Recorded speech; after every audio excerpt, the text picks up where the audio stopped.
Olá, sejam muito bem-vindos a mais uma aula da nossa série de vídeos educativos sobre alinhadores ortodônticos.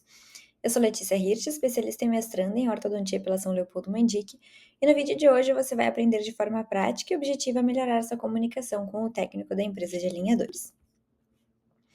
No planejamento com os alinhadores, a comunicação com o técnico é o que liga a sua prescrição ao resultado clínico. Ele está lá atrás do computador tentando traduzir a sua intenção em movimentações. E para muitos ortodontistas iniciantes, essa etapa é realmente um desafio. Quando ela não é bem executada, surgem dois problemas, que são resultados poucos previsíveis e refinamentos precoces que poderiam ter sido evitados. Durante a comunicação, precisamos ser detalhados, mas ao mesmo tempo fornecer somente o que é realmente necessário. Nas empresas internacionais, seus comentários ainda passam por um processo de tradução, então alguns cuidados são essenciais, como evitar gírias, expressões ambíguas, escrever frases completas, pontuar corretamente, jamais deixar margem para dupla interpretação, e além disso, sempre descrever qual o nosso objetivo, como será atingido e quantificar o movimento, seja em milímetros ou usando outro dente da arcada como referência. Outro ponto fundamental é deixar claro como os movimentos serão distribuídos ao longo do tratamento.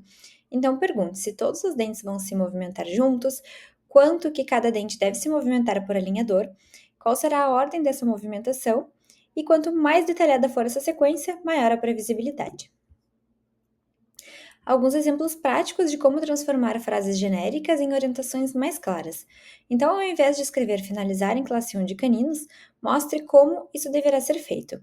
Então, por exemplo, realizar uma mesialização sequencial padrão 50% dos dentes inferiores, limitada a 2 milímetros, e uma distalização sequencial padrão 50% dos dentes superiores, limitada a 2 milímetros. Adicionar recorte para elástico no dente 13 e recorte para botão no dente 46. Perceba que agora existe uma sequência e uma quantificação. Um outro exemplo sobre como corrigir a mordida cruzada posterior. Então, por exemplo, realizar uma abertura de espaço de 0,2 mm em mesial e distal por meio da expansão, seguido de intrusão de 0,4 mm do dente cruzado e após descruzar. Após descruzar, instruir para devolver contato e fechar espaços. Troque o corrigir apinhamento por algo que realmente dê uma orientação. Então, realizar uma expansão das arcadas, limitada a 2 milímetros, com o espaço obtido, corrigir o apinhamento inferior anterior, rotacionando dentes 31 e 41 e vestibularizando 32 e 42. Se necessário, adicionar IPR para remover colisões. Esse tipo de comentário permite que o técnico construa exatamente o que você imaginou.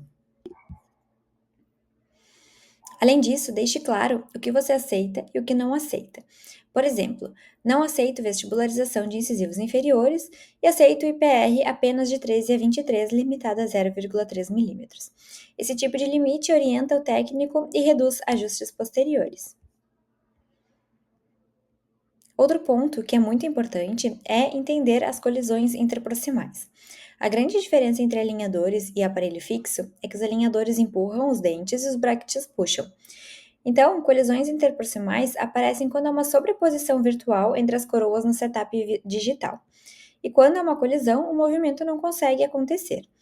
Tanto para extruir, intruir ou rotacionar um dente, sempre precisamos de espaço. Estagiar costuma aumentar o número de alinhadores, mas em compensação aumenta muito a previsibilidade e reduz a necessidade de refinamentos. Para conseguir espaço, podemos fazer por uma expansão, vestibularização, desgaste interproximal, distalização ou até mesmo extração nos casos com uma falta de espaço mais severa. Em alguns casos, podemos solicitar a abertura de um espaço de 0,3 mm em mesial e distal do dente, rotacionar e após fechar esse espaço. Para finalizar, alguns erros que vemos com mais frequência. Comentários genéricos demais, como alinhar e nivelar, falta de quantificação, ausência de sequência dos movimentos, uma linguagem ambígua ou com gírias, aprovar o setup sem revisar as colisões e principalmente deixar decisões importantes e biomecânicas nas mãos dos técnicos. Ser claro, detalhado e assertivo é o que transforma um plano digital em um resultado previsível e real. Muito obrigada por assistirem até o fim, mais uma aula, e nos vemos na próxima.